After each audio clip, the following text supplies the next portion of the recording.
what's going on, Bakersfield and surrounding communities and everybody watching online. This is the Early Bird Special. I am Chris Burdick. That is Sparky, and we got plenty of sports to run down for you today. Sparky, tell them what we got, man. Good morning. We got a little bit of everything. You know, the breaking news this morning is the NFL owners are voting on these rule changes, so we will break those down. We'll talk a little Tyreek Hill, Coach McDaniel maybe being on the hot seat in Miami. And then it is Trivia Tuesdays, so me and the Burdick will have some trivia for you. And then in the second hour, we'll kick off with our boy 24KG with the Monday Night Raw recap. And then we'll wrap up with some miscellaneous.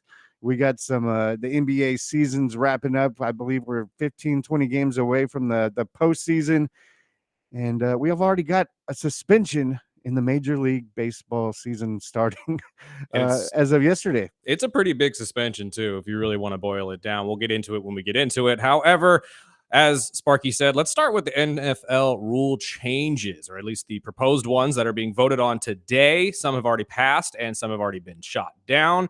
Obviously, we've little allusions to it yesterday, but the overtime rule has been approved by the majority of the owners. So the playoff overtime rules will now be the overtime rules for the regular season as well. And I believe the timeline is now, or the timetable is down to 10 minutes, or it stays at 10 minutes. Stays at 10 minutes. There was an expansion of moving it to 15 minutes, like a full quarter. That was part of the proposal, if I'm not mistaken. But I mean, 10 minutes is plenty. If you can't score in 10 minutes, then you don't need to be in overtime. But at the so that means side, if somebody gets the ball, goes down and scores a touchdown, it doesn't matter. No, it does not matter. Not over. No. Yes. Bills fans rejoice. You're not going to lose after one PAT. So, and then the other rule that was obviously passed as well was the replay assist. Replay assist will now be used to essentially check refs and make sure that calls are calls. I like that one. Yeah. I like that one a lot, especially with the route that referees have gone. I shouldn't ask or say that as if they're doing this on purpose, but I mean, the quality of refereeing has gone down. Am I wrong? It depends on what team you're a fan of. So everybody, I know the big topic last season was the Chiefs having the refs in the bag. True. But I mean, if you really look at it, the Chiefs were one of the most penalized teams in the NFL last year, too. Yeah, just not at it was just timely. Not at the right. I would say it was timely. Yes. But I will throw out, it is only to pick up flags, not to put them down. Yes, because that was an option that they were voting on. Yeah, and you know what? I don't like the putting down flags, because if you really want to review every play, no. Do you think it's coming though? No, it's ridiculous. Every play has holding. Every play has incidental contact. You can almost call it PI. So are you really going to have the guys up in New York check every single play and say, wait, you have to wait 5 minutes for us to figure this out, and then you can go 2nd and 4? Well, I mean, we have AI. No. It could just follow the game and throw out flags when it wants. Let's not add the computer-generated umpires to football. So we're not just playing Madden? No, we're not playing Madden. The NFL owners did not approve the Lions' proposal to eliminate automatic first downs on defensive holding and illegal contact calls. Okay, Dan Campbell, we love you on this show. I am a massive fan, but really? You're trying to get rid of 15-yard penalties? Well, I actually shouldn't even say that. He's really just trying to get rid of defensive holding being a first down given, and I believe illegal contact also being the other one. But like PI and all of those, I'm pretty sure would still be an automatic first down. Well, but what are we doing here? I kind of understand where he's coming from. Well, yeah, as the number one team that had the most defensive holdings on you last season, of course you want that taken off the rule. But I mean, if it's offensive holding, so that does not mean it should take away the first down. But I mean, there's certain ways. They're both penalties. You can't do either of them. But you know, the big one that everyone's talking about is the tush push. Still, and it doesn't look. I mean, we'll keep an eye on the meter this morning during the show to see if anything else passes. But the big one that everyone's talking about is the tush push. So I'm going to go with Schefter and give us an update on this tush push vote. It's going to take 24 votes here at the owners' meetings in Palm Beach, Florida on Tuesday to get the tush push ban. That's a lot of votes to get, considering we know that the Eagles aren't going to vote for it. And they say that their former coordinators who become head coaches also aren't going to vote for it. That would be Kellen Moore, the former Eagles offensive coordinator in New Orleans. That would be Shane Steichen, the former Eagles offensive coordinator in Indianapolis. That would be Jonathan Gannon, the former Eagles defensive coordinator in Arizona. If that is the case, that's 4 votes that they would not be getting to overturn the tush-push play. Now you need to come up with essentially a few more, and all of a sudden it wouldn't pass. But the one thing that I don't think can be underestimated here is if Roger Goodell, the NFL commissioner, doesn't want this play in the game, somehow the league is pretty good and convincing at finding the votes it needs to get the support it wants to get the play banned. I think this thing is going to get banned. I believe I would totally argue with you, but I believe it's going to get banned. The people online, all of you on social media who voted on the polls yesterday, thank you for that, by the way. We love that. The vast majority of our listeners say it's not going to get banned, that it's going to continue. And honestly, I want to see it continue. Football people, quote unquote, as people they're being called, want to see it get continued. But the way the league works, the way this thing is going, they're going to use safety as a reason. There's literally nothing that says that it increases injury. I went into a little bit of a dive yesterday of all of this with all the stories coming out and whatnot. They have done studies on it. There has been no indication to say that this play creates more injuries. So all of my points yesterday are absolutely moot. Yeah, we heard that from Jason Kelsey last season when he was Kelsey talking also said he doesn't care. He's like, ban it then. I don't care. He said if anyone it's going to be the center that gets hurt. Exactly. And he said the Eagles are just going to find another legal way to go and beat you on 4th down. So who cares? So, and that's the right mindset to have realistically. I know Sirianni is livid about this. He says this is unfair. They put a lot of work into this. There are a lot of just problems with the play overall. And honestly, I know me and you have both said it.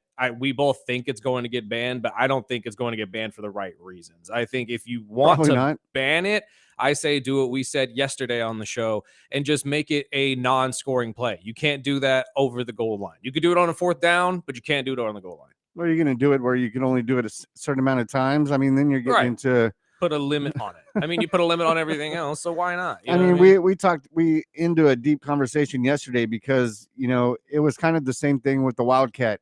They didn't eliminate the Wildcat, but they eliminated the core piece of the Wildcat, right? Where they couldn't have a player in motion when the ball is hiked, right? Which took away the whole mystery of which guy are you guarding and which guy are you doubling up on. So I was thinking maybe they would just ban certain parts of it, right? Where maybe they take the tush out of the tush push, right? But we'll see. I mean, do you think, he just said what, 22, 23 votes? You need 24. I don't see that happening. The majority of the league's owners to vote on this. I don't see that happening, especially with how many teams are already putting it in their own offenses and trying it on their own. And I know you did some research there. Yes. There was other coaches that talked about it yesterday. I heard from Sean McVay from the Rams. He was saying that he doesn't have a problem with the play. He just thinks it's not football. When you start running the tush push multiple times in a game, it just takes away from the game. I can understand that. I could also understand Sirianni. He's put so much time, right. And even getting player that type of play.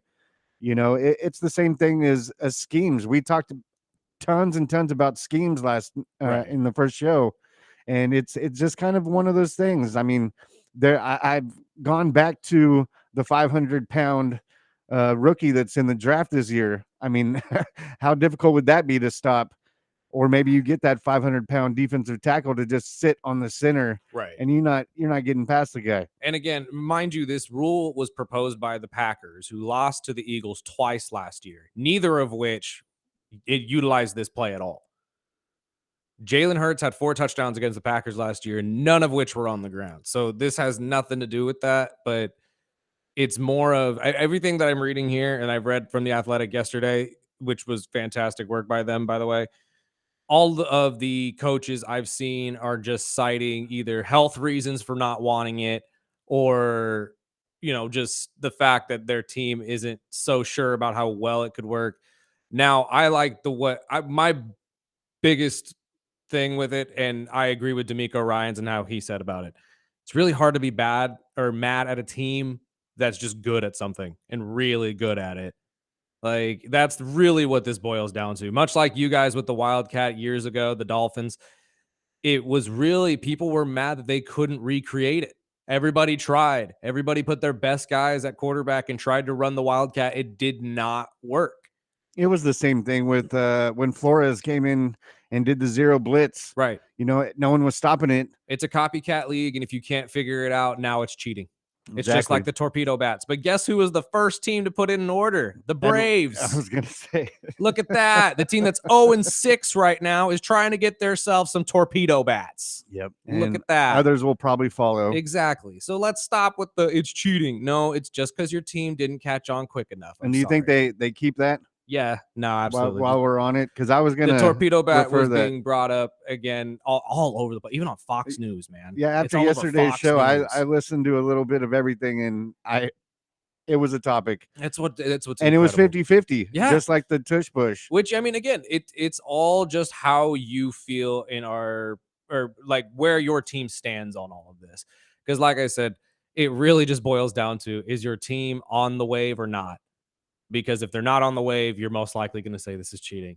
If you have nobody that uses the torpedo bat, you want it you want it removed. Do you think it's the bat, or do you think it's No, it's strategy. It's great. Exactly the It's strategy going into it. It's just like do you the think they tush spent push. time, adapting to that part of their Yes, offense? absolutely. You have to. And that's what I'm saying. And just to my point yesterday about the torpedo bats, anybody pitching inside is going to have a problem. But if you're pitching outside, they're going to have a problem. You know what I mean? It's all about strategy. How are you going to react to what they did to you? It's just chess. That's all it is. Now, certain strategies that I'm going to bring up right now, because I just saw the video this morning and I was very confused by this. But did you see the video from over the weekend of the college baseball team that used curfew No. in order to win a game? Really? So apparently, and this is news to me, and this is all something that just brought up. So if anybody knows more about this, please call in and chime in and tighten me up, because I'm sure I'm wrong on a lot of Yeah, this. you can call or text in anytime, 661-842-2000. Yes, anywhere around the world, you can call us, text us. Right now, we will see and read and all of that of your texts and calls. But I believe it was Kentucky that did this. The University of Kentucky was winning a game 10-5 in the 8th inning, and college baseball, or actually college sports in general, has what they call a travel curfew, where a team, their game can't exceed a certain time to make sure that players can get to where they need to get to at a decent time. And if it's a Sunday game, obviously they can get back to class on Monday. Well, Kentucky decided it was really close to curfew during this game. Now they were up 5 runs, granted, with maybe 2 innings left in the game. And I believe they were playing Texas A&M or Texas Tech. It was one of those two. But what was funny about it was, or what really made it sit bad with me, I shouldn't say funny, was the fact that the Kentucky pitcher sat for about 3-4 minutes and wasted time on purpose in order to actually get this win. I mean, it's a stir up around the internet right now. Let me know what you guys think online. Do you think that this should be utilized, and should they really allow the curfew with such little time of the game left? Now, if this was in the 5th inning, I understand using it and saying, okay, we're out of time. Sorry, man, you don't have enough time. But you had an inning and a half left. You could have easily, and there were 2 outs in the 8th. It's not like they just started the 8th inning. But this pitcher deliberately wasted time in order to hit the curfew so his team would win in a very skewed way. So I guess strategy doesn't exactly help in all instances. But I don't know. What do you feel about that, Spark? I mean, it's a strategy. It is, but I can see it. And like, it goes back to, like, that was the first thing I saw was about Atlanta wanting the torpedo bat, and then other people saying, it should be banned. And it's just to get that, you played sports. I've had several different coaches that were, hard asses. And then there was other ones that always had a strategy that you had to do this. And playing basketball, I was the short, quick guy. So they was always doing pick and rolls with me and the center. And it worked until it didn't. And I was going to pull that quote from my buddy Garrow, it always works until it doesn't.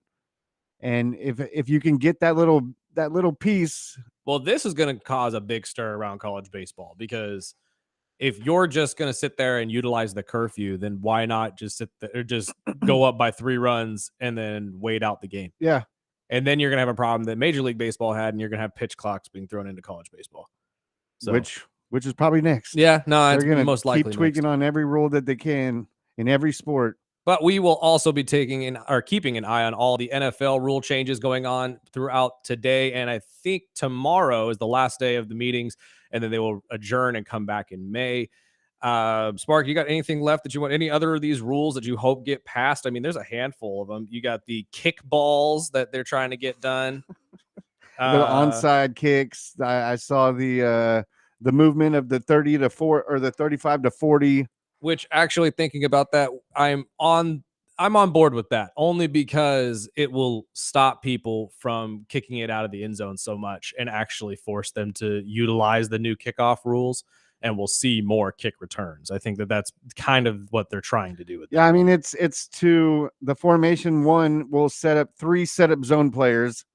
The touchback would move from the 35 to the 40 only if it's kicked to the end zone, and then lift the 4th quarter restriction on onside kicks, which, with all the changes and tweaks for the last 2 or 3 years with the onside kick, it's almost a non-call anymore. But we talked a little bit about it yesterday, that they were talking about wanting to remove the onside, and instead of kicking an onside, you would get 4th and long. Yeah. Which is just ridiculous. It's the same. It sounds like arena football once you start doing that. Well, I mean, it is. I believe that's the same rule that UFL or one of those leagues use. But regardless, I don't like that rule, only because it's the same thing. Like, why not just do the onside kick? I get that you're trying to, safety of the players, or at least that's what you're hiding it under the guise of. But the onside kick is a major part of football. You cannot take away. You've already drastically handcuffed it when you said that you can't do it until 4th quarter in certain situations. That's already handcuffing it enough. Why even do it any further? And then the last thing I was going to get your comments on is the Hawkeye replay. I know last year was kind of where they tested it during preseason. Oh, we talk about the AI first down markers. Exactly. And then this year it's been revised, but it has passed. So it'll be a Hawkeye first down. I say do it. The markers. I say do it. I mean, but I'm also in the minority of the we need the robotic umpires. I'm all for robotic umpires, especially after living through the Angel Hernandez era. I am all for robotic umpires. Are we nuts? Like, oh, it takes away from the human experience. Stop it. First and foremost, no one's saying you're taking away the umpire altogether. All we're saying is the batter gets a chance to say, that was outside, ump. I don't know what the heck you're looking at, which happens all the time. We act as if these umpires are perfect. The only reason they still have jobs is because they have a union. Yes. That's literally the only reason. So, yeah, no, I'm all for the AI for year to year, downs. when we get another ump and another ump that's getting popped with betting, yeah, it only makes it easier to just move you want to talk about the human AI. touch and stuff like that into sports. Look at that aspect. There's been a whole ton of umpires trying to make side cash off betting sides. And then real quick before we get to the break, because I know we're running a little long, we have to mention this one as well. The Steelers are looking into changing a little bit of the tampering rules of the NFL. I don't know if you saw this, but I don't know if this one got passed or is even being looked at or considered. But they want to change the free agency clauses to allow teams to be able to have one phone call or video call with a unrestricted free agent and their agent, and schedule at least one meetup with that free agent before the actual meetings start. But they can't take the meeting until the new season begins. So realistically, all you'd be doing is, say Kirk Cousins ends up being a free agent next year, they can call Kirk before free agency starts, set up a meeting for after free agency starting or the first day of free agency, because they're trying to tamp down all the tampering stuff that's been going on in the last couple of years with the Saquon Barkley and the Kirk Cousins moves with Atlanta and the Eagles, not to mention a whole bunch of guys this year that obviously had contracts well before free agency ever started. And there was multiple teams that got draft picks pulled. Exactly. And they're trying to stop that and trying to make it a little bit easier on teams to sit there and say, okay, you get one. Yeah, which weren't regular teams. That was Kansas City and Philadelphia. So we'll get into, I'm a Dolphins fan. So while we're getting early and waiting for these votes, Mike McDaniel, is he on the hot seat? And I know there's a lot of rumors every year this type of year is when they bring up Tyreek and is he on his way out of Miami? But we'll talk this and more. Text in anytime 661-842-2000. And we're also streaming video on YouTube. Yes. Just look up the early bird special right here on ESPN Bakersfield, 12:30 a.m. 101.1 FM.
I'm not supposed to talk over that. Come on. You talk over Lenny? Well, Why are you making me talk over Lynn? I did just read the NFL changes kickoff rule to spot the ball at the 35-yard line. Did they after really? touchdown. Okay, good. Well, again, I do believe this is a good move. I know a lot of people are like, "Oh, we're doing this pushing forward to touchback." Tinkering them. I get it. Don't get me wrong. At first sight, trust me, it looks dumb. But hear me out. Knowing that that ball comes out to the 35, the percentages for touchdowns when you get the ball at the 35 are incredibly astronomically higher Yeah. than you are at the 30 or the 25. I thought I was going to hate the change last year, Right. and I thought it was better. And honestly, that's right. Everybody thought the kickoff rule was going to suck. Personally, I think it opens up a lot of lanes here.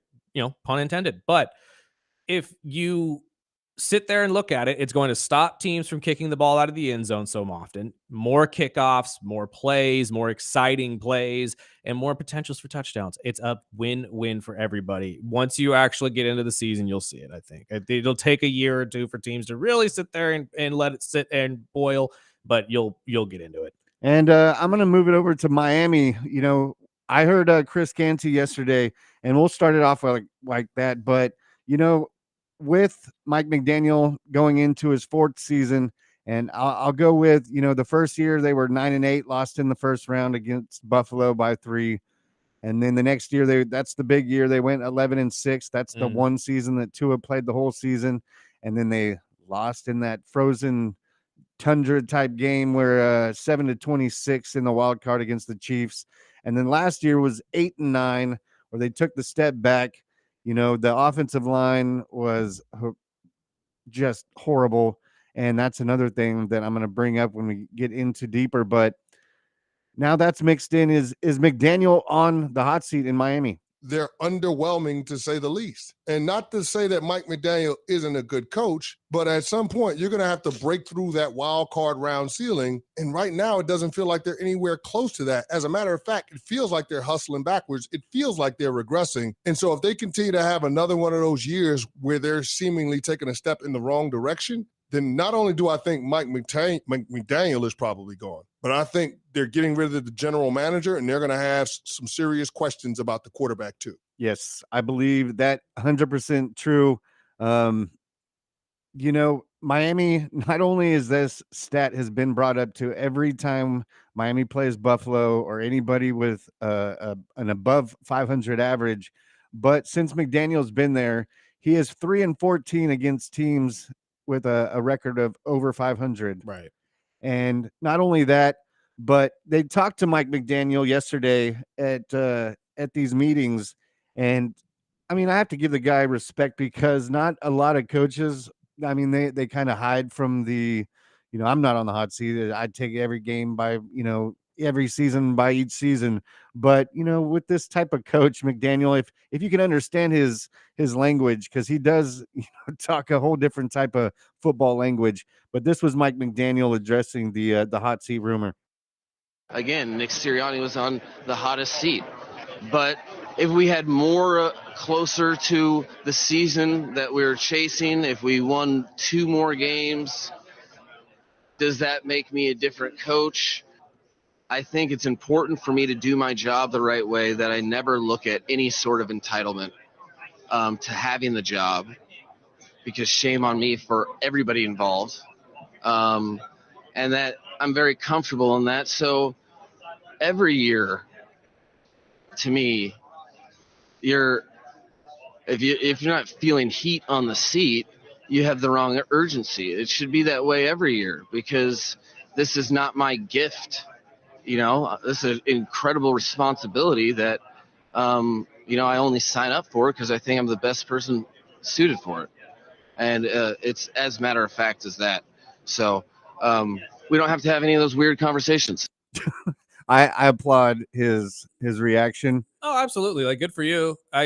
There was a lot there. I mean, yeah, that's what you get when you talk to McDaniel. No, absolutely. He's definitely one of a kind. And I like his comparison though. Sirianni was on the hot seat. Sirianni's always on the hot seat though. You play for Philadelphia. I'm sorry. Yes. You're always on the hot seat. But in this situation, it really does show the importance of a head coach really buying into his guy, or his guys, I should say, in the GM and the quarterback. Because Canty's 1,000% right. If McDaniels is gone, Tua's gone, and more than likely the GM is gone too.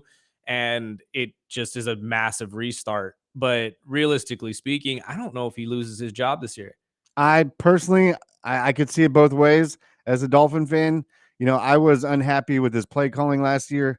I don't think he was prepared. I mean, even if you were coming off an 11-6 season and losing to Kansas City, you were up in the mix of the top 4, top 5 teams in the AFC. Yeah. And going in, not addressing the offensive line, not addressing really the defensive line, letting Wilkins go to the Raiders. releasing Xavier Howard, not really addressing the opposite side of Jalen Ramsey. Mm-hmm. They just thought, okay, well, we're going to run this back Mm-hmm. without your number one defensive lineman and, almost your number one corner because Jalen was in and out the Right. season before, but relying that this quick offense was just going to work, and not having a backup plan when someone as fragile as Tua. Right.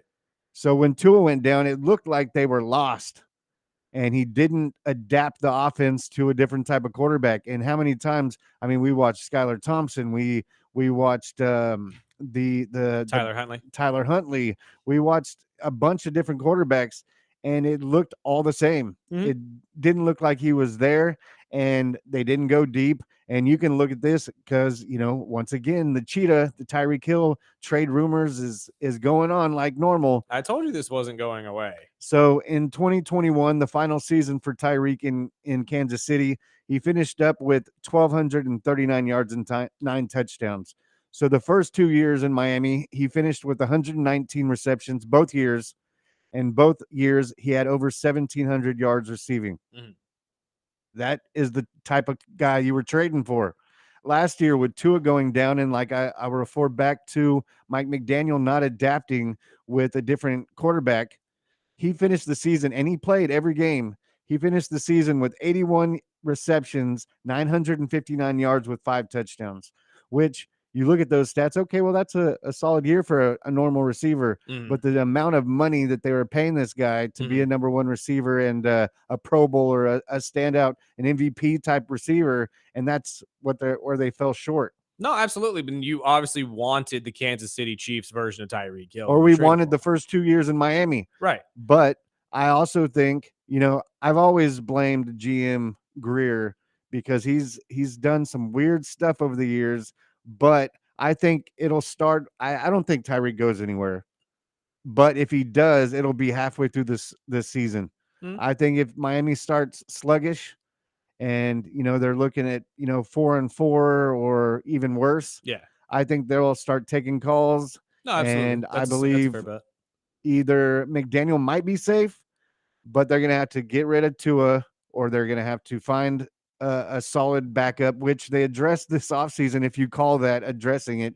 But they brought in Zach Wilson, who was in Denver last year, who has been, I would say, a better quarterback since leaving the Jets. Again, as we stated yesterday, I will no longer be judging any quarterback, I should say, based on if they played for the Jets.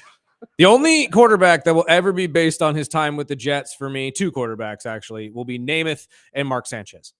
Ugh.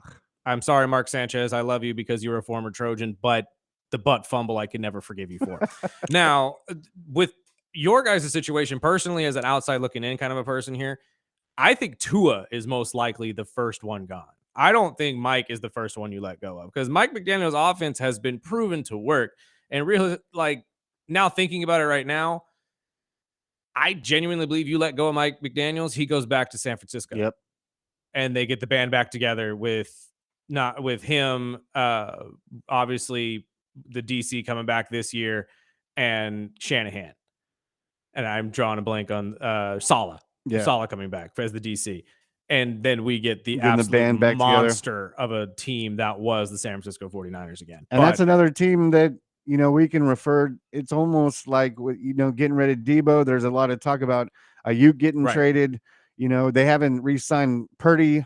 They haven't gave him the extension that they're expecting to. Right. I say this to ask you this question, though. If Tua leaves or doesn't leave, if you guys get rid of Tua, because that's the main problem that you had was you paid Tua the money. Yes. And when you paid Tua the money, you couldn't address the offensive line problems and the defensive line problems, much like the Chicago Bears last year, too. You may have gotten Caleb, but you didn't fix anything to actually protect him. Yeah. And with Tua, he is literally a walking glass skeleton. Mm-hmm. So at this point right now, if you get rid of Tua, why not get rid of Tyreek and get a smorgasbord of picks to help you revitalize this offense that McDaniels has? Well, that's why you look at McDaniels. See, but you look at McDaniels, I think it's going to be GM Chris Greer first. You think so? Because when you throw all your chips into the center while re-signing, Waddle, Yeah. You know, you got Tyreek under contract. You paid a grip of money for Tyreek or for Tua, Mhm. and now this offseason, all these veterans are taking the minimum cut to build up that salary cap to be able to bring in some solid offensive line. Well, not even just veterans, but you could really get rid. And I say this not to be evil here, but if you do move on from Tua and Tyreek, that's a lot of money that you can get rid of. And there's plenty of solid rookie quarterbacks in this draft that you could pick up in the second, third, fourth rounds. Because I'm going to tell you right now, Jackson Dart may be the only one to go in the second round. And then you have Will Howard, Leonard, and all these other guys drop to the third, fourth, fifth rounds that you could pick up and could potentially be a solid starter for you. I think this is the opportune time for Miami to make that move. Yeah, I don't know. I mean, I still like the backup in New England. If he ever gets shopped, I would love to have him in Hilton. Miami. Yeah, and that's another option. And they believe the same thing. They thought they got that with Zach Wilson. Yeah, again, until I actually see that as a starter again, outside of being, and hopefully we don't have to see it. So that's what, if we can have an offensive line and give Tua 2 more seconds, we've seen what we can do under 4 seconds. Just tell your teammates, hide your mothers. Exactly. But That's we'll all get that into some more quarterback talk. And like we said before, 7:45, 7:50, we'll have our trivia for Tuesday. And then we'll come back at the top of the hour. We'll have 24 KG up in the studio talking Raw with a recap, and then we'll wrap up. We'll also keep our eyes on these votes for the NFL changes right here on ESPN Bakersfield, 12:30 a.m. 101.1 FM.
Wait, you stumped me on this one. I have no idea what this is.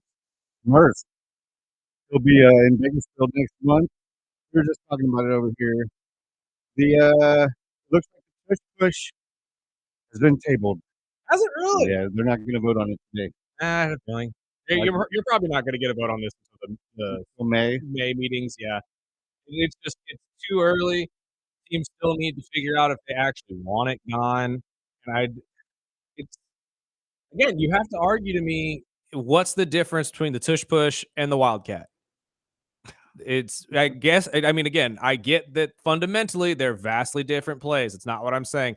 I'm saying if you didn't do it to the wildcat, why are you doing it to the tush push? So it's not banned yet. Not yet. But I'm again, 60% of our listeners yesterday on our poll said that it's not going to get banned at all. So Yeah. maybe they're right and we're wrong. Who knows? It wouldn't be the first. No, it would not be the first time. But let's talk about a little bit of another controversy at quarterback, since we already talked about your quarterback potentially getting shelved. Let's head over to Indianapolis, where Anthony Richardson now has to split his time with the first team with Daniel Jones, former starter of the Giants. I think Jones takes the spot. You really think so? I just don't believe in Anthony Richardson. See, and I'm funny. It's funny you say that, Sparky, because I think the team is starting to feel that way too, because this to me is a massive, massive test for Anthony Richardson. They said, if you can't beat Daniel Jones, who is not a starting quarterback in the NFL, by the way, he's not. I'm just because he's paid like one. He's not. He is not a starting quarterback in the NFL, never has been. He was drafted to be one, and it's unfair of the New York Giants to do what they did to that man, as well as Saquon Barkley. But that boy is not a starting quarterback in the NFL. He's a fantastic backup, though. Yeah, and Saquon got the last laugh. So. Absolutely, he did. And everybody's laughing with him. So that's the best part about this. However, Anthony Richardson might have himself a problem, because this is a kid who, 4-star recruit out of high school at a quarterback, went to Florida, shifted to a wide receiver, shifted back to a quarterback because they needed one when he was a junior or sophomore, I'm sorry, and then became the starter for a year and got drafted, and everybody pretty much drafted him just based on his athletic ability, not based on what he did in college. Because as a college quarterback, it's kind of mediocre for Florida. I'm not going to lie to you. Like, he really wasn't that great.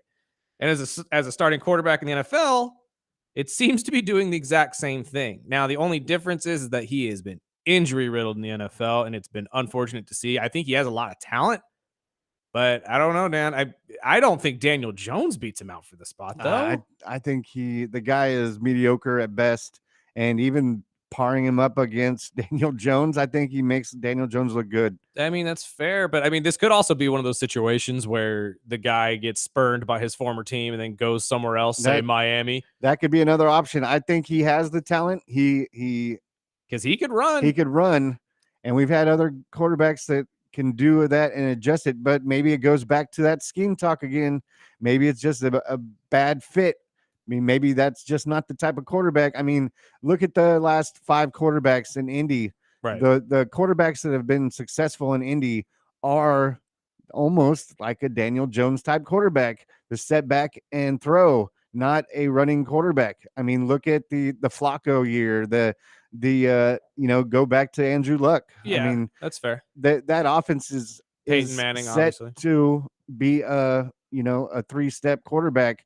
You throw in somebody like Anthony Richardson, and he's bumping heads, and right. And that running out of that offense is for the running back, right? You know what I mean? And Richardson, I got to see a couple games last year.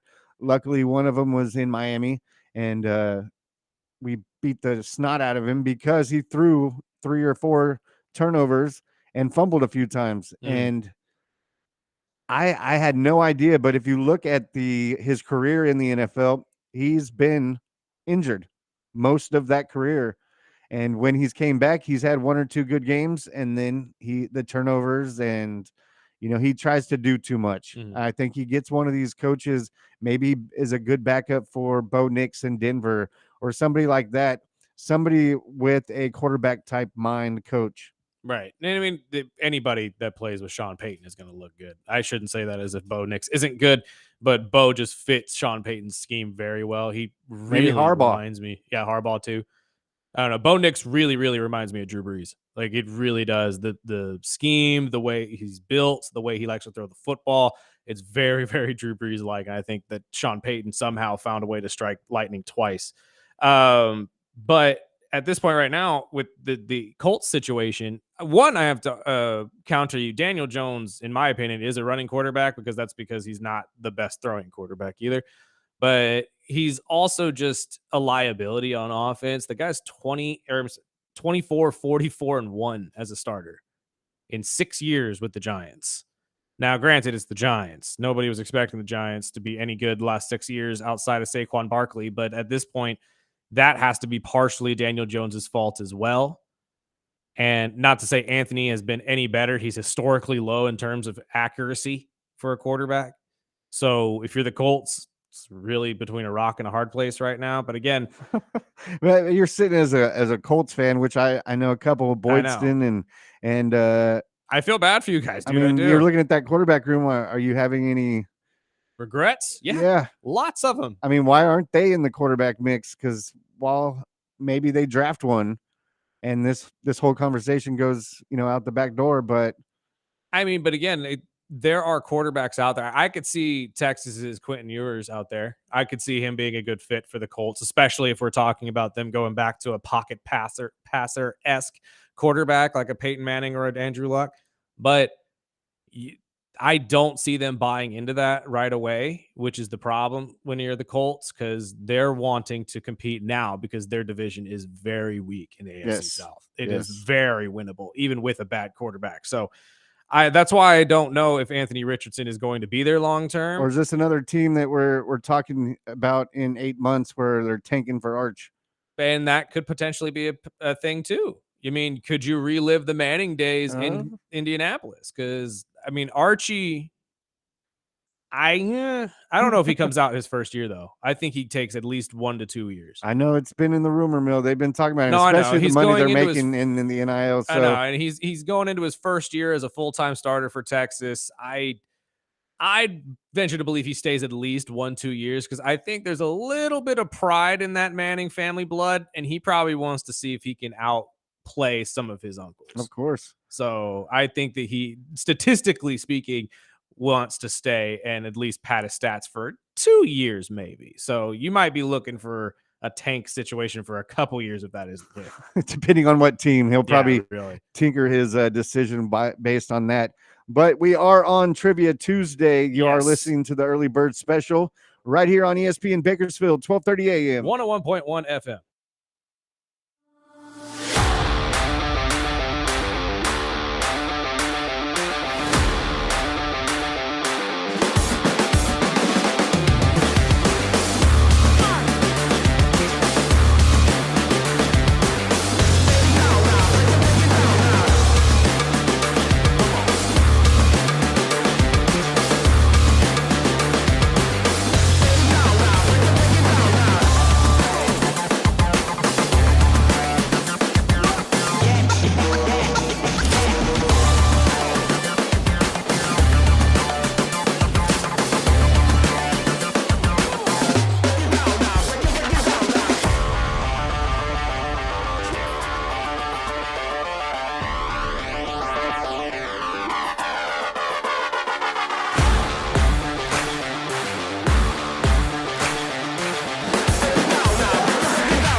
think you're gonna like how this ends, hotshot.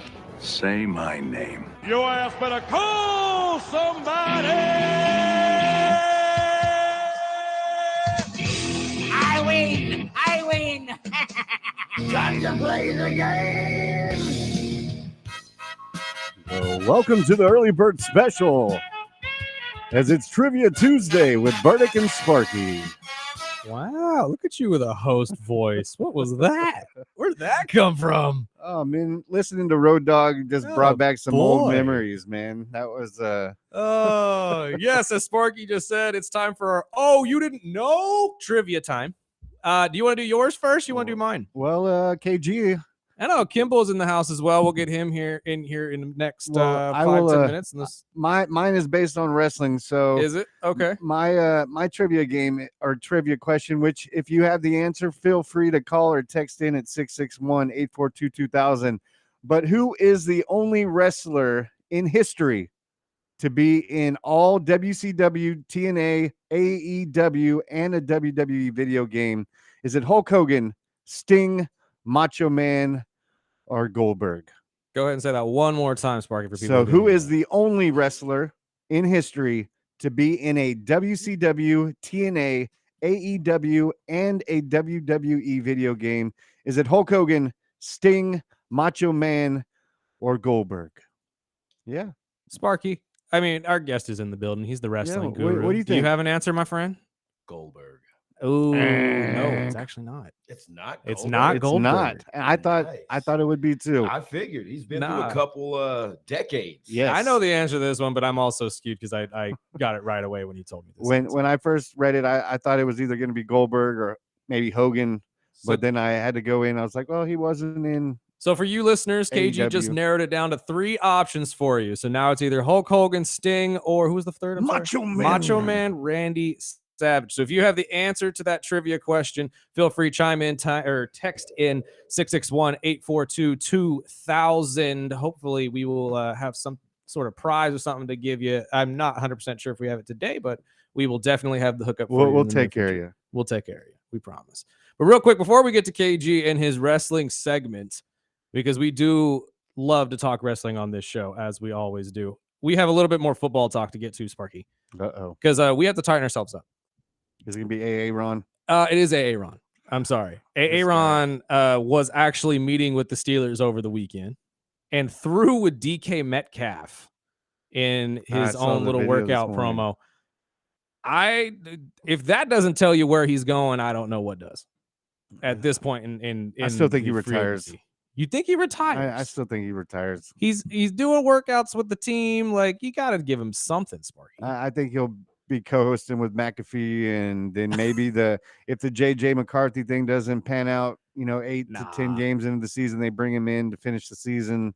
JJ McCarthy is going to come out and show everybody why he I hope so. should have been probably the I love first the guy. overall pick. I think he's a great quarterback. But no, dude, I think it's no coincidence. Obviously, Ian Rappaport went on McAfee the other day and explained that this was planned. This was a planned workout.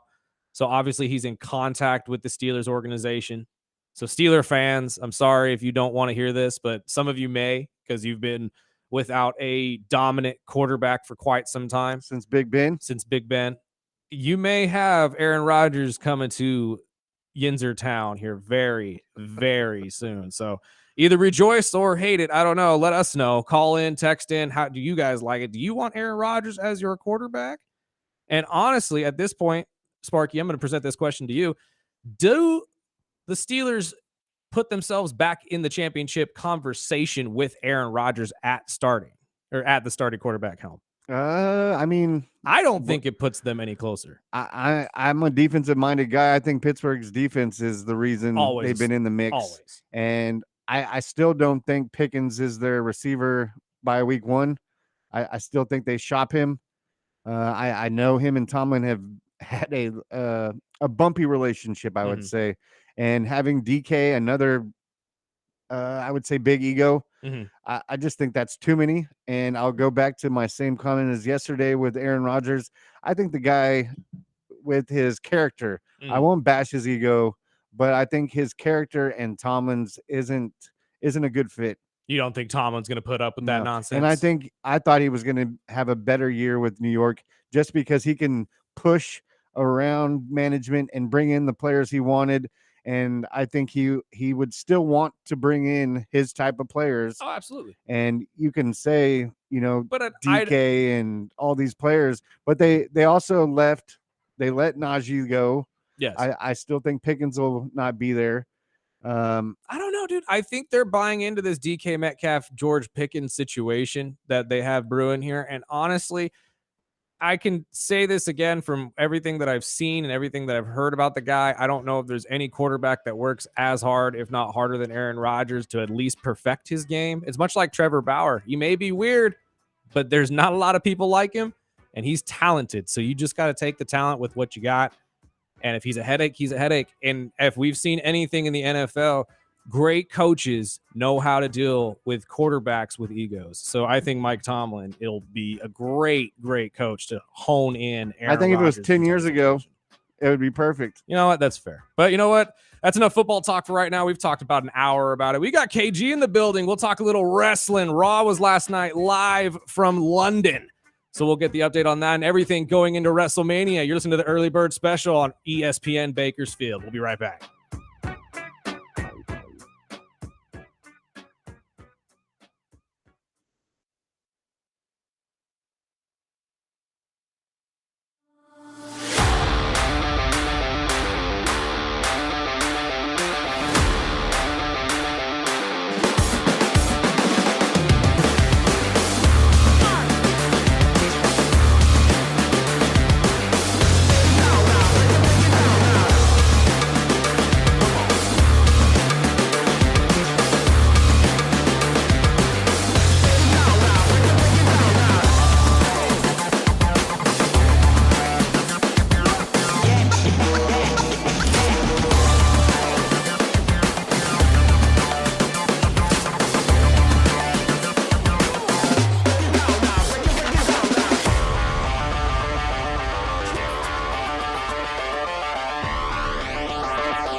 Welcome back. It's the Early Bird Special. I'm Chris Burdick. That's Sparky. KG is in the building. He had to run to the bathroom real quick. So he'll be joining us in just a second. But How long has he worked in radio? I know. But again, you got to give the man his due. He knows what he's doing. At this point right now, we are going to talk a little wrestling because Raw was live from London yesterday. We got a lot Finally, of the build-up. final one, though, right? Yes, we are back to the U.S. soil starting on Friday. Actually, they'll be in Chicago for SmackDown.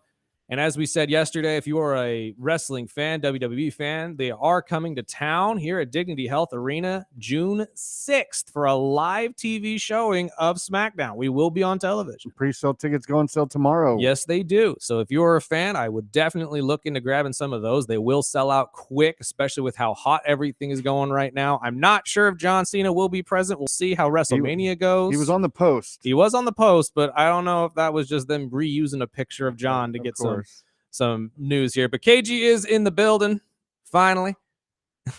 Yes, sir. Anyways, but let's get into this, brother. What do you think about Raw yesterday? I shouldn't say last night. I'm always so used to saying last night because they're usually at 5, but it was actually at noon yesterday if you're here in the States. We saw the I am assuming culmination of these promos between Cody Rhodes and John Cena. We got into it a little bit yesterday of how big this heel turn is for John Cena for most people. Myself, I don't see it as that big of a deal, but that's just a personal preference. What say you, my friend? What were your thoughts about that promo yesterday? Well, first and foremost, I would like to say this is an honor and a privilege to be in the ESPN studios, officially doing this with you guys, my brothers. I love you so very much. Streaming live on YouTube as well on the ESPN, or I'm sorry, on the Early Bird Special YouTube page. Go check it out. Yes, indeed. We've come a long way. Well, to jump right into it, folks, I'd have to say this was what we've been asking for. Yes. 2 weeks we've had John Cena come out, address the audience in more so of a personal matter than a all the way around. We want an answer of why you're doing what you're doing. Does it involve The Rock and whatnot? The storylines have meshed together so well that they're blurring the lines of kayfabe, which is, you know, your scripted WWE reality, and the actual reality of sports entertainment that we've come to love so much over the years. I think we're just starting to cut into the meat of the end of WrestleMania season. We've had all the sides and fixings with the matches put together and laid out on this table that Paul Levesque has given us a bounty to enjoy this WrestleMania season. But with all the good things being said, I do have some qualms about that, and we can get into that, Chris. Absolutely. Well, that's the point I was going to make to you, because me and Sparky were talking before the show, and we both kind of agreed. The build-up for WrestleMania has been great in certain areas, especially the Cena Rhodes situation. You got the triple threats going on between the men and the women's. We won't get into all of them right now. But is it getting a little lackluster because of how much you got last year in Philadelphia? I would have to say yes, because if we were on the same schedule that we've previously been on over the years, WrestleMania would be, I believe, this weekend. I believe so. Yeah, it would have been this So weekend. we would already be at a culmination of our storylines, our feuds. Whereas now that it's Easter weekend, it's pushed back a couple of weeks, that we're stretching it a little thin in certain places. But needless to say, it almost seems necessary to flesh out how many storylines we have this WrestleMania. We've got 2 nights. For people that don't know, WrestleMania used to be 1 night. Now it is 2. It is more profitable that way. There are so many superstars on the roster that it makes sense. And also it's more enjoyable as a fan, as a consumer, someone who does analysis on this product, to get more than, I'd have to say, just 1 night. Yeah. And all this talent crammed into 1 night. We can space it out, take a break. If I'm not mistaken as well, the big PLEs, I should say, the Royal Rumbles, the Money in the Banks starting this year will also be 2 nights, if I'm not mistaken, right? Or is that next year? That is also starting towards the end of this season. So we'll see those towards the end of this year and the beginning of next year. The vast majority of your big ones, your SummerSlams, your I know Royal Rumble was definitely one of them. I just can't remember the other 2 off the top of my head right now. Will be becoming 2-night events for the WWE, which obviously this is more financially beneficial to them as well? Yes, indeed. SummerSlam will be taking place at MetLife Stadium this year on August 2nd and 3rd. Now, financially, this is the most lucrative time WWE has ever seen in the past 15 years. Especially with the merger of TKO and the partnership they have with UFC and Power Slap, I believe, is also a part of this. Also, there's been another group that's come in to purchase a majority shareholdings of TKO, WWE Industries. Is this the Saudi group or whatever that came in? I believe so, but I'm not too sure on that. We'll get that information a little later on. But over the last 4 years, WWE annually has increased their business revenue profits from 1.1 billion in 2021 all the way to 1.5 billion in 2023, also culminating in 2024, the $500 million Netflix deal that we are currently enjoying right now. Well, at least if you're in the States, you're enjoying Raw. If everybody else gets every other show. If you're out of the country, as I was about 2 weeks ago, you were able to enjoy Netflix streaming WWE product continuously with SmackDown. Get yourself a VPN. Yes. Get yourself a VPN. Get yourself a VPN, folks. Also with NXT and SmackDown live on Netflix, which is quite the come up. If you're a wrestling fan. Now, okay, one question I do want to pose to both of you, because I saw a promo for this, but I'm kind of disappointed it's not going to be televised. WrestleMania is more than just a 2-night event for wrestling now. It is an absolute spectacle, and it being in Vegas this year, it makes it no different at all. but they are now announcing that there will be a roast of WrestleMania hosted by Tony Hinchcliffe of Kill Tony. Yep. It's about a 4 to 5 day extravaganza now. You got the Undertaker, what would you expect to see man. from that? I mean, we would see a stand up most likely from Sami Zayn amongst others, but I'm really disappointed we're not going to get the roast on TV. I'm a little upset too, because that is money on the table right there. Absolutely. You've got R-Truth, you've got the Usos. Imagine the partnership with Comedy Central you could get. Like, it would be unfathomable for those to go up and hear the Undertaker crack jokes about people in the back. Okay, hold on, though. On things that we could not. He's already breaking people's childhood. Oh yeah, now by telling with his all podcast. Of oh yeah, it's great. It's great TV, but also it's a smorgasbord of entertainment that we're getting the weekend of WrestleMania that has turned into almost a rock/wrestling event, kind of a la like the 80s used to be. It's like the reemergence of what entertainment and sports crossovers used to be when we were growing up. Right. Just now in the modern era. Now, do both of you believe, though, that after this spectacle that has been done last year and this year, do you think now that WrestleMania is going to be, you have to have it in a place like Vegas in order to have that spectacle every year? Well, where else are you going to facilitate such a big event? See, that's the thing, though, is that it seems like all sports are headed towards Vegas. Well, you got everybody. You got that Raider Stadium that's not being filled up by the team, so you got to fill it up some type of way. Right? I hear they're building a nightclub in there. Come on.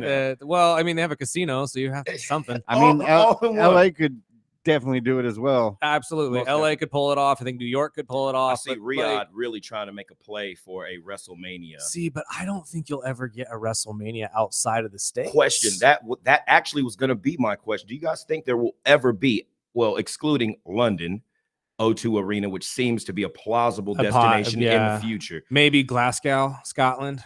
I don't know. I don't think so. You don't think Scotland could fill it out? I just don't think they. A WrestleMania outside the States it's possible, but not likely within the next 2 to 3 years. Maybe I think they're building this blueprint. I mean, we just dealt with, the last 5 weeks, right? Yeah, almost that 2 they months. were out of the country. Yeah, and I think they're making their money. I mean, look at the tickets. We were talking about the tickets just for a SmackDown, and if you looked at the tickets at WrestleMania, I mean, I couldn't afford the nosebleeds. Since we're on this topic already, but just to sidebar this. Is the WWE, amongst other organizations like the NFL, the NBA, it seems like all these guys are pricing out the Modern Family from being able to go to these events. Yep. Well, it's the hottest show in town. And when you're at your peak of drawing financial income, why wouldn't you? Especially from a smart business perspective. If you look at it, how well WWE is tied into everything from TurboTax to Snickers to Fortnite to Prime, everything that a consumer between the demographic of 13 and 33 would love. Also 35 to 65, extending the generations of people who are nostalgic on the era of seeing people like Stone Cold or The Rock make appearances to kind of revitalize their interest in the product. And just how they've done with the move with Netflix, they always have their pop-ins with the comedians or the actors that have a Netflix show going on. You see them at ringside all the time. Yeah, and you showed the two guys that they showed at the end last night. They looked like they did not want to be there. But the other ones, I mean, it was hilarious. That's when McAfee messed up Venom's name. And oh my God. Yes. I felt so bad. I was like, Pat, what are you doing? No. That's one of my favorite UFC fighters, too. I'm like, how dare you disrespect Venom that way? I think they were still hungover from all the pints and pub crawls they were doing on their last night in the UK. And that's all they talked about, too, on the McAfee show was the fact that they went on a pub crawl right before Imagine going on a pub crawl with Michael Cole.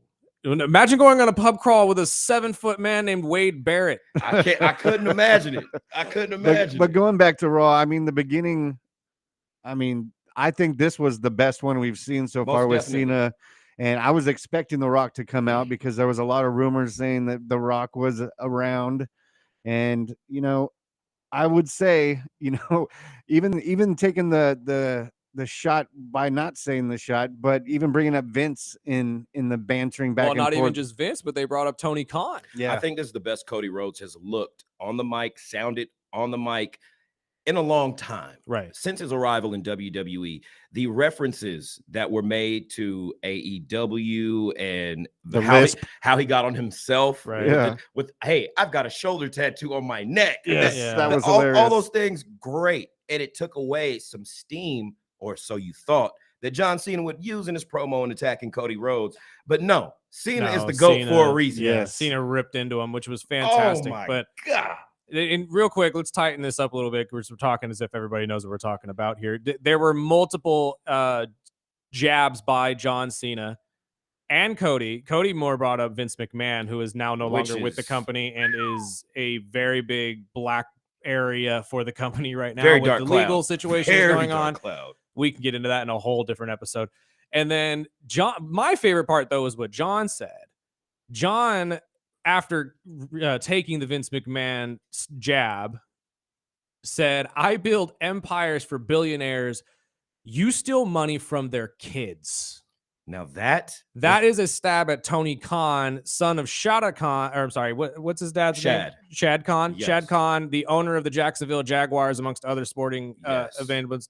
And Tony is the owner and operator of All Elite Wrestling, which is essentially WWE's biggest rival. Now that comment should have been the kill shot. Yes, and should have been. Here's why, though, because we're saying it as if people know what we're talking about. Cody created AEW with Tony. Cody went to Tony and essentially said, "Fund my wrestling organization," and that's why he's giving him jabs about taking money from billionaires, And which is honestly a factual situation. Very much so. Very much so. Along with him calling him his chauffeur. Now, with that comment, which should have been the end all be all of the promo, Cena proceeded to walk out of the ring as if I've one-upped you.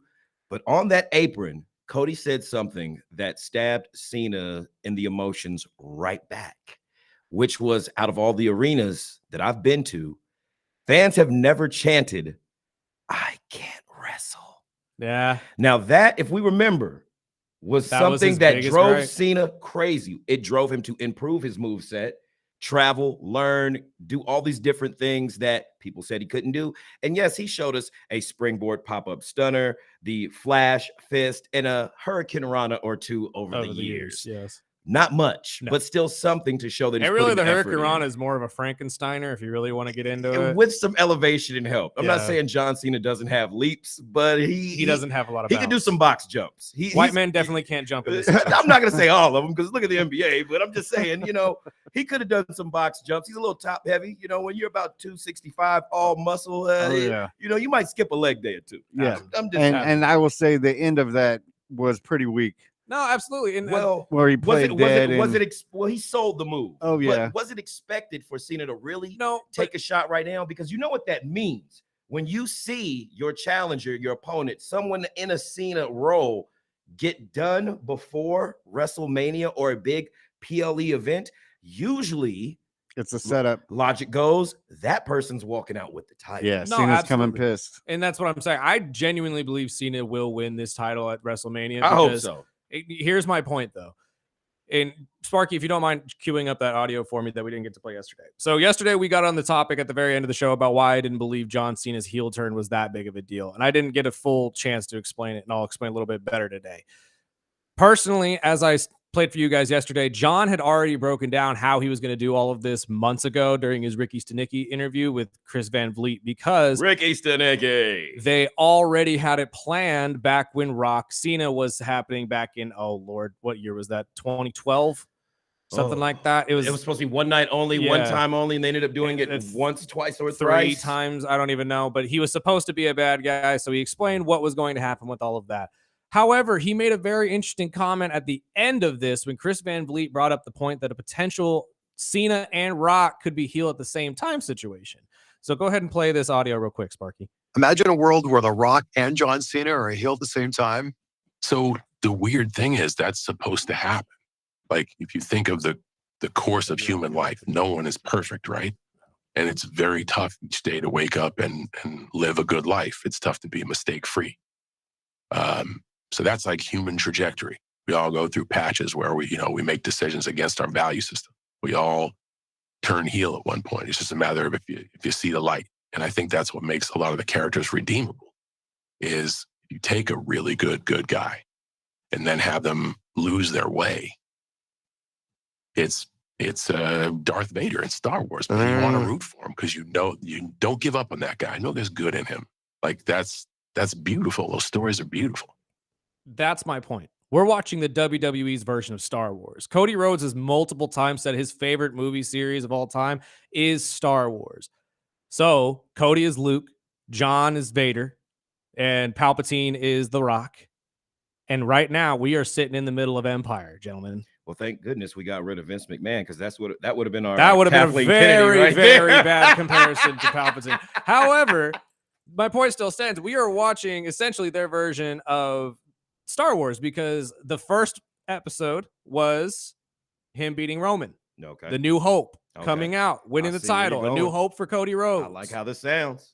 Now we're hitting the John Cena era. His hero, the guy who taught him everything, his Preach. father in a way, comes and takes it away from him, takes away his arm. He loses all of his hope. Then he comes back next year and takes it right back, right before John goes on his hiatus. Or we get an extension.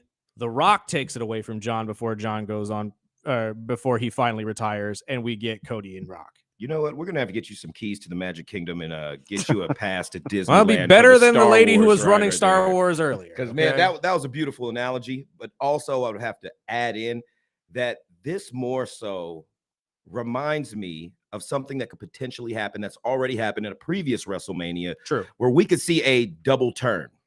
Yeah, absolutely. We could possibly see a double turn. We've seen it twice in my lifetime. I don't know if there's been any other times where it was as successful as Bret Hart and Stone Cold Steve Austin, which is being nominated, actually awarded a Hall of Fame match. Now that the WWE is awarding matches into the Hall of Fame, I think we open up a whole new slew of categories for awards in the Hall of Fame ceremony. But also, with that being said, it gives me the Rock Hogan vibes of what could possibly happen in a WrestleMania match, where we see fans flip-flop, where one guy that is presented as heel, bad guy for those who don't know wrestling terminology, and one that's presented as face, good guy, change places in the middle of this match. Now we could see fans actually start to cheer and jeer for John Cena at the same time and totally flip on Cody. It's kind of like what we're seeing right now with Roman and CM Punk. Very Seth. much. I'm like, they're all cheering when they're coming in, and then all these different chants go on. And not to be rude, but we can talk we could talk we need to Cody. mix, but my question is, what do you guys think about the Gunther beating that happened last night? It was needed. Yeah, it was the needed. Perfect way to build that up, in my opinion. But very what's much your needed. Thoughts, my friend? Zip tying Jay and just beating the crap I was expecting. Well, and this could tie into the point that I was going to make too, because obviously these build up these Royal Rumble matches, because normally they're the main events of WrestleMania. Yeah, you're not getting that this year. It's already been stated that the triple threat between Roman Reigns, who is the cousin of The Rock, Seth Rollins, and CM Punk is going to be night one, and then John and Cody will be night two. So is it fair? Because the internet's up in arms about this. Is it fair for wrestling fans to be upset that the Jey Uso Gunther match and the Charlotte Flair and Tiffany Stratton match won't be the main events? Yes and no. Yes, if we're following traditional WrestleMania format, what people are used to digesting. Right. No, in a current era right now, where our roster is so stacked, you can't just by logic say, okay, this is what we're gonna do. Things are subject to change, as they say in the disclaimer, very, very tiny at any time they advertise a show. It's called the fine print. Yes, you got to read that fine print, people. So where did it ever allude to currently that it said, thus Royal Rumble winner will headline a WrestleMania?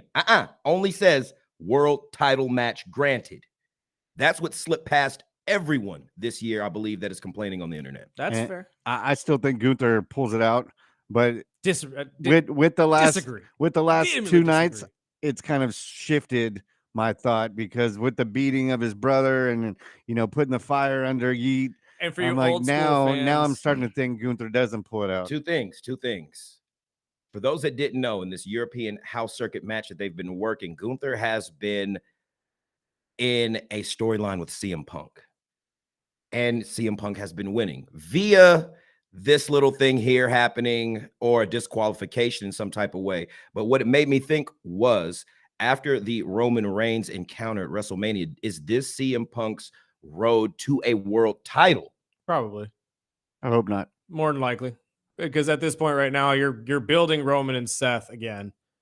And then you're most likely going to have Punk go for something bigger. But again, I don't think Gunther leaves with the title. I think this whole feud, well, what happened with Jimmy and Jey Uso last night was needed to make it seem a more personal stake involved in this title situation. What's implicated, nonetheless, of how popular Jey Uso is, the sales, how the company views him, is secondary to what the storyline needs to be in order to keep this world title elevated in a sense to where it has felt over the last couple of weeks not so polished, not so important because it's not headlining. So people automatically disassociate with the importance of the match, the storyline, and what's surrounding that. A couple of weeks ago, we were hearing Jimmy, Big Jim, talk about going for the U.S. title. That's not happening now. He just got written off. What we needed to make this seem serious was for it to end in color, in a bloodbath. And then sprinkling in the little Randy Ortons and the little that's what we needed, you know, right curveballs. there. So the whole I'm destroying your brother in front of you. What are we gonna need from Jey Uso to turn into that right-hand man, main event aggression level that we fell in love with his work in the ring? That's what we needed right there. So if we can't carry it over for the next couple of weeks with Jey actually getting his receipts on Gunther for this European tour and the way he's made him look as an embarrassment or not worthy of a challenger. It's like, hey, if I was Gunther, I'd be pissed off too. I'm in here with main event Jey Uso, and it's not even in the main event. Right. That's what we could really curve this storyline about, is Gunther being infuriated that he does not have a challenger that he feels worthy to his acclimates. He is the ring general. The mat is sacred. And he just went in there last night and did some real disrespectful activity. Crazy work. Diabolical work on this man. And I enjoyed it. Just for those of you who are old school fans as well, Jimmy and Jey are the sons of Rikishi, very, very old, along this incredible bloodline of wrestlers in that family. It's that entire family is absolutely nuts. Yokozuna. Yeah. Real quick, though, we've talked enough about the men. We only have a couple minutes left here. Let's get a little bit into the women. Obviously, is it going to be a triple threat? It is. After yesterday's one-on-one rematch between Rhea Ripley and Io Sky for the title, and Bianca Belair obviously being the special guest referee and saying, "Yeah, we're done with this," and DQing them both. As soon as Wade brought up and then the no DQ would go back to Io, I was like, "It's going to be a DQ." It's got to be. It's got to be a triple threat, in my opinion. Now it's building towards that. I don't know. What say you, my friend? That's the only way we can really pay off all three of these interactions and storylines that have been coming to of a white hot point, so to speak, in their whole drawn out drama that we're seeing with the women's title right now. I would rather see a one-on-one, but if we're going to get this triple threat, at least they're adding the right ingredients into it. I might not be satisfied with certain things, but I give it faith and grace that it's going to walk on out by the time WrestleMania happens. I see Bianca walking away with this title. Really? I really do. Now, the reason why we're having, I'd have to say, built-in feuds right now with Jade, Naomi.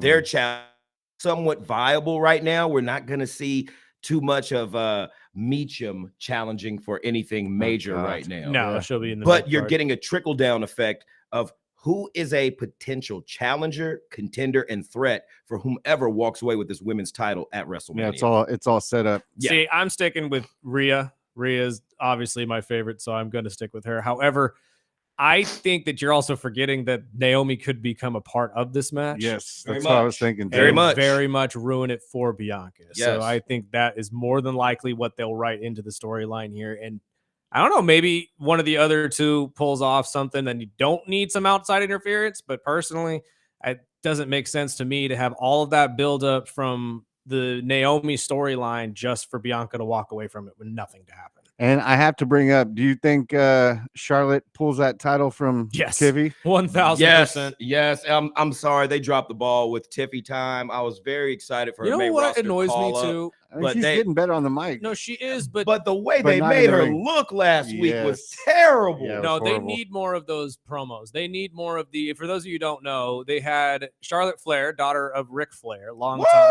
WCW champion, and Tiffany Stratton, one of the up and comers who has been And Florida public compared, nuisance. yes, and compared to her in many, many ways. They do side-by-side interviews, kind of like what the UFC does, I where dig it's two squares, much like what you're seeing on our stream right now, just face-to-face, just interaction between the two. And you can plainly tell how green this girl was, Tiffany, who is the champion right now. And rightfully so. You're going against arguably the greatest to ever do it on the women's side. That is Charlotte Flair.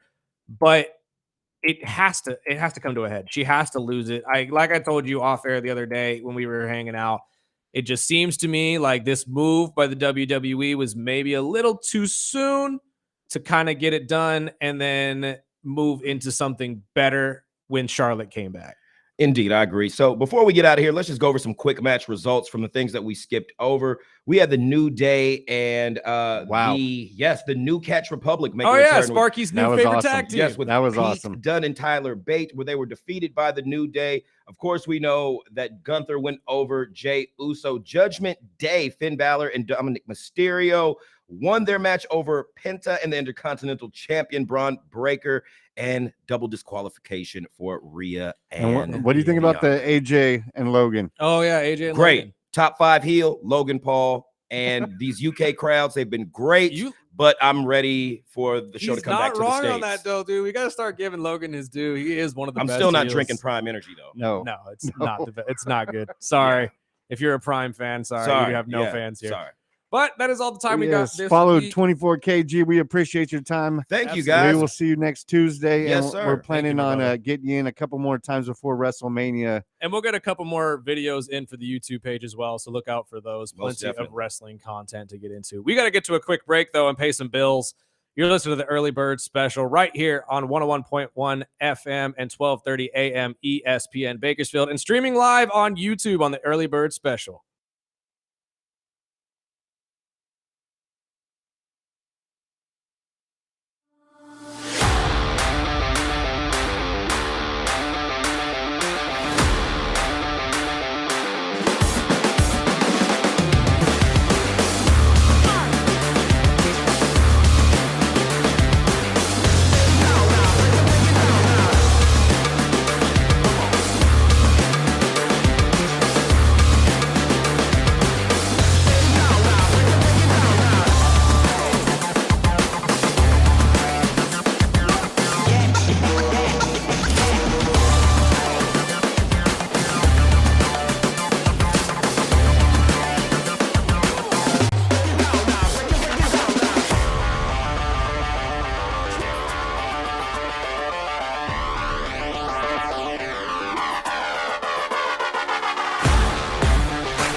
Welcome back.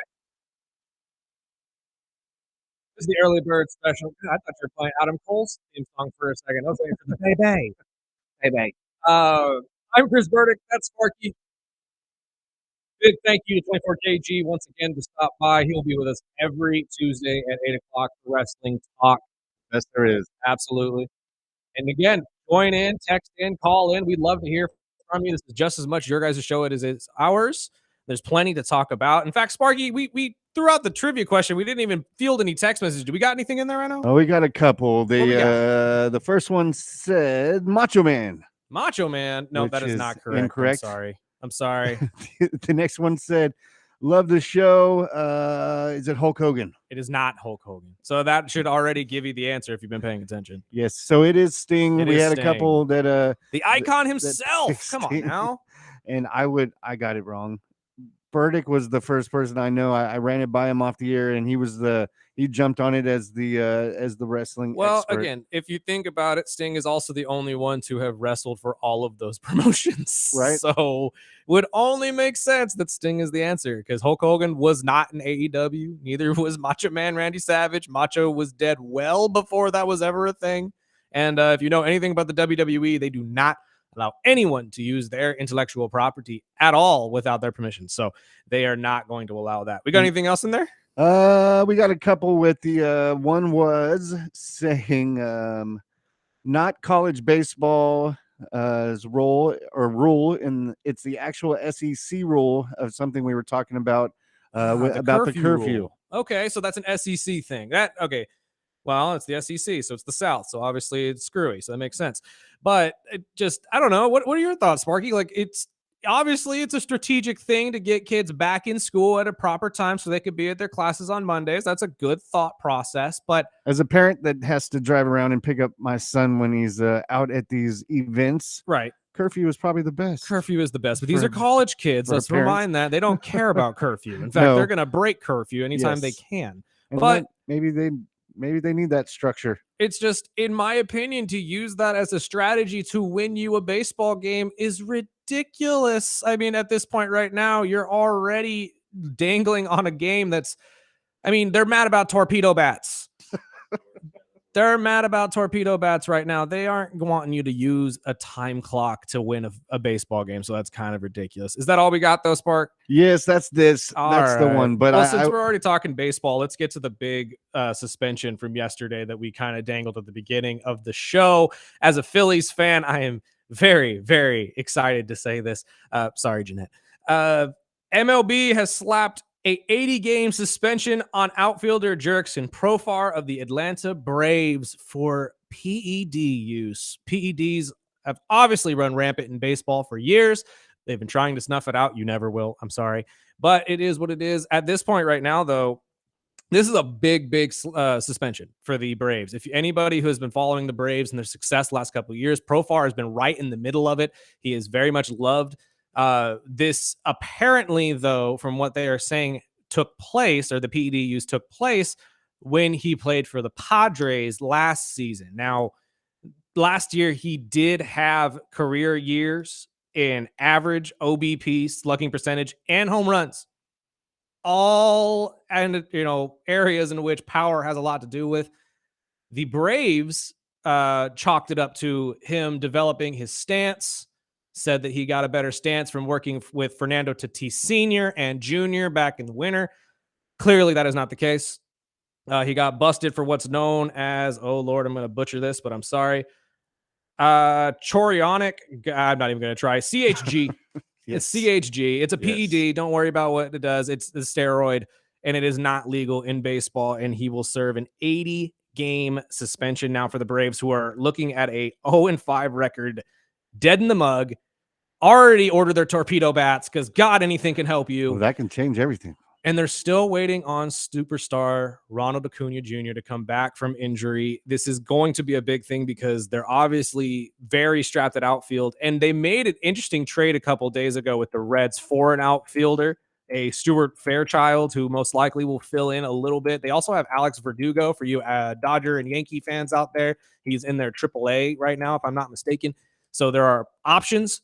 for the Braves going forward, but this is a big, big hit for the Braves. Well, luckily for them, there's only like 160 something, 150 Yeah. something games left. But on top of that, he can return June 29th ish.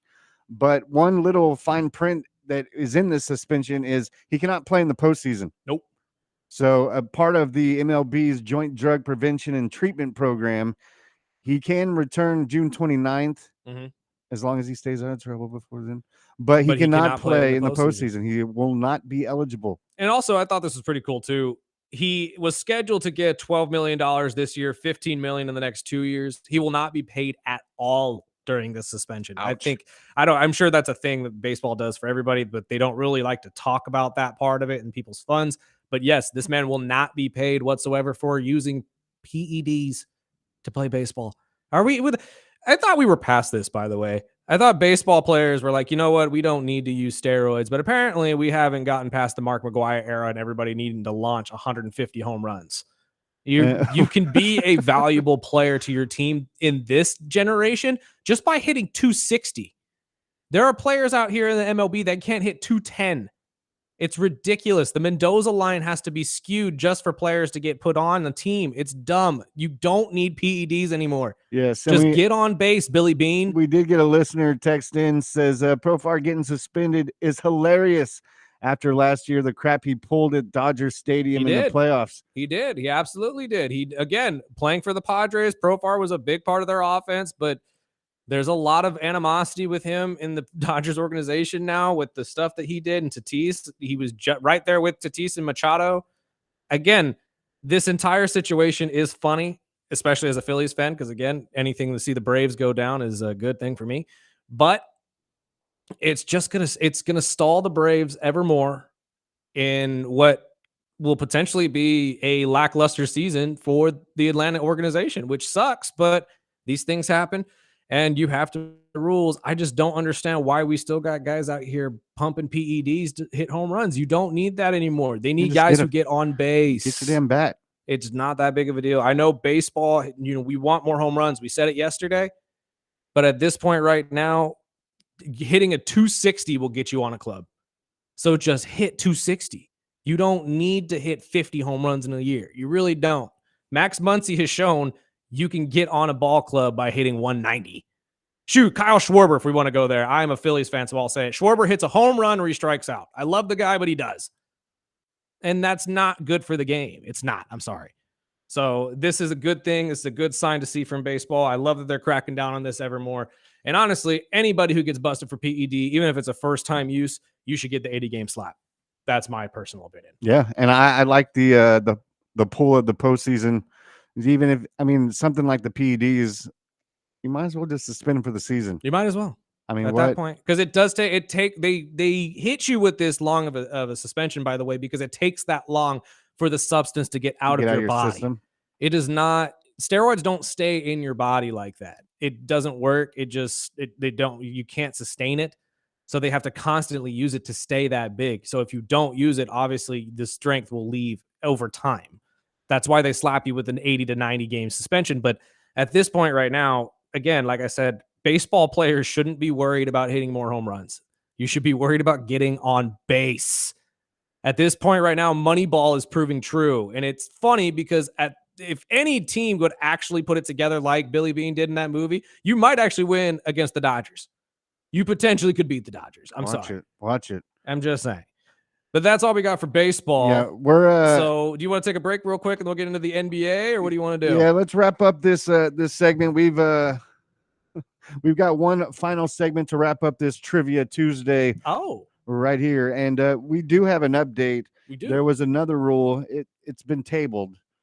But it looks like the Lions' proposal to change postseason seating has been tabled. Ooh. Their idea was to switch up. It's not the division winners that would set up the NFL playoff seedings. It would be solely on your record. Now that should be interesting to anybody who's a football fan, because that means they are considering this. Yes. 1,000%. So we'll get into that a little bit. We'll run down the how the NFL rules and the voting has been so far as the first day of the votes for the spring meetings right here on the Early Bird Special, ESPN Bakersfield, 12:30 a.m. 101.1 FM.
Which one's this now? Some atmosphere. Oh, there we go. I haven't heard any of these. Good lord. This is the early bird special. I'm Chris Burdick. That's Sparky. We've got a lot to go over, but Sparky, let's just get back to the story of the day since multiple of these rules have been passed or shelved already. The NFL owners are in the midst of voting on the rule proposals from teams. The Lions proposal for the playoff seating has been shelved. Will probably be voted on along with the tush push rule in May when they reconvene. What are your thoughts on this one, bud? I mean, I don't like it. I don't care for it just because you're taking something that has been here. I mean, they tinkered with it a few years ago because it was when they added the 7th spot. Right. I grew up watching the 6 seeds, the top 2 getting a bye, and then the wild card was the other 4. Then when they swapped the divisions, instead of 3, that went to 4 divisions. Right. And then they adapted the 7th seed. So now there's the 1 main, which obviously brought in more money because now there's 3 playoff games the first weekend for each conference. I wish they would stop tinkering with everything, but now that the league owners and teams can throw in their 2 cents after every season, I think this is going to be the new norm. I don't believe it'll pass. You don't think this is going to actually get there? But it all goes back to, what was it, the Seahawks that made the playoffs with the under 500. So how much do you think that would change? Because once again, I'm going to repeat the rule. If it went past, it would not happen to have anything to do with division winners. It would be the top 7 with the best standings. I'm old school like that. I think that the division winners should get a home bye. That's the whole point of having divisions. Like, granted, some are stronger than others. And again, you have to take into account who's putting this rule change forward. It's the Lions. Yep. Now, I love the Lions, love Dan Campbell, but obviously the Lions in the NFC North were monsters last year, the entire division outside of the Bears. So obviously they'd want more opportunity for their teams to have home field advantages. But you also have to take into account the Vikings got bounced in the first round embarrassingly, the Packers as well. The Lions did too. Yep. And the Lions have no excuse. You had a first round bye. So realistically speaking, it doesn't help the game at all making this the case. I think that the division winners deserve at least 1 home game. If you don't have a winning record, that is what it is. You'll deal with it in the next week. That's the reason of the divisions. Right. And you deal with the number 1 wildcard team who most likely should have probably been in your spot. But that's how the game rolls, man. You have to live with it. And then that takes away from the tiebreakers in the division and stuff like that. I mean, the whole rivals with, all those years with Buffalo and Miami, or, it kind of just takes away. If you're going to do that, then why just make it a conference? That's why I've always said, does it really matter what your record is or the momentum you have going into the playoffs? And I'm going to tell you right now, it's the momentum.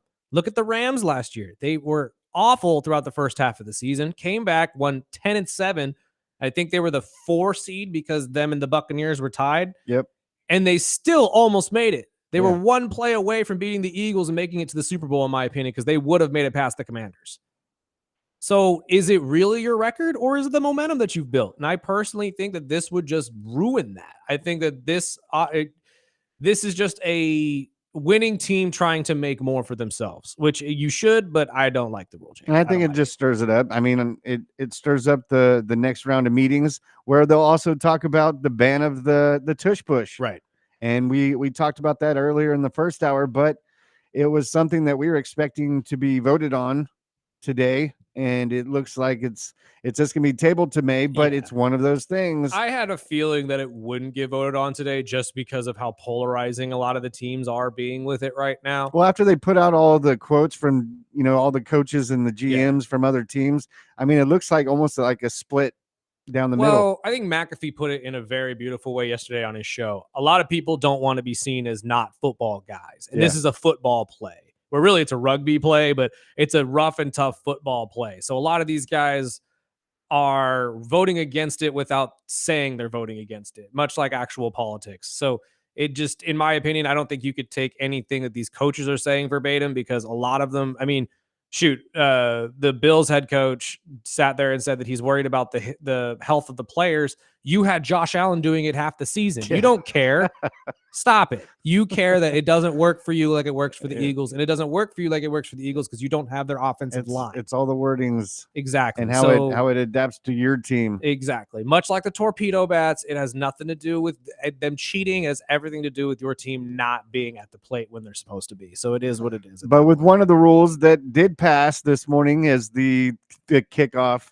Obviously, it's going to be permanent that the touchbacks move to the 35 yards if kicked in the end zone.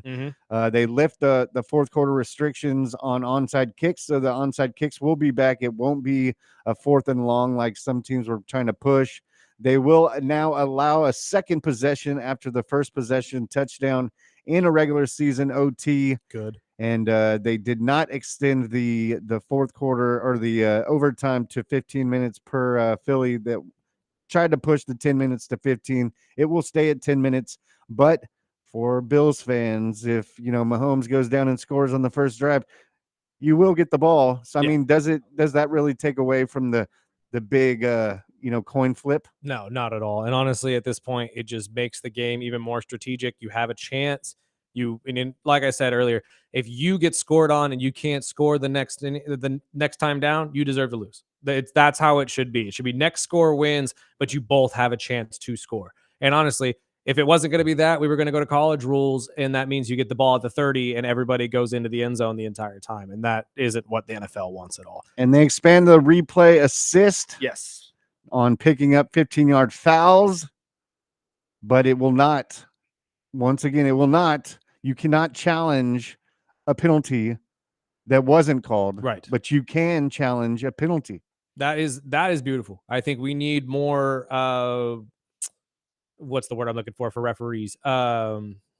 Accountability. Accountability. I need more accountability for bad calls. And I think this is just going to create that. And I think the one rule that was not voted to pass was the other one that Detroit tried to push in was nice try, Dan. Yeah, the eliminate of the automatic first down penalties for defensive holding and illegal contact. Nice try, Dan. Number 1 team and getting that called against your team. So that is what it is. But that's and I'm actually very excited to see if we get in a ruling on these Steelers rule changes on tampering too. I think that's going to be a big factor if they do get that to work.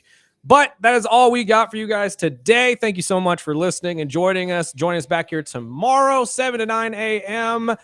We'll be talking a lot more. We'll get into a little bit of NBA with the playoffs around the corner. And I just saw the number 2 prospect in college just decided to go into the draft. So we'll talk a little bit about that as well. Well, tomorrow is Wild Thing Wednesday. Yes, so we got some things that are a little bit too wild for this week in sports. We'll talk that. Plus, we'll be you can also follow us on YouTube, Instagram, Facebook, and TikTok. Follow us here tomorrow morning, 7 to 9 a.m. The Early Bird Special on ESPN Bakersfield, 12:30 a.m. 101.1 FM.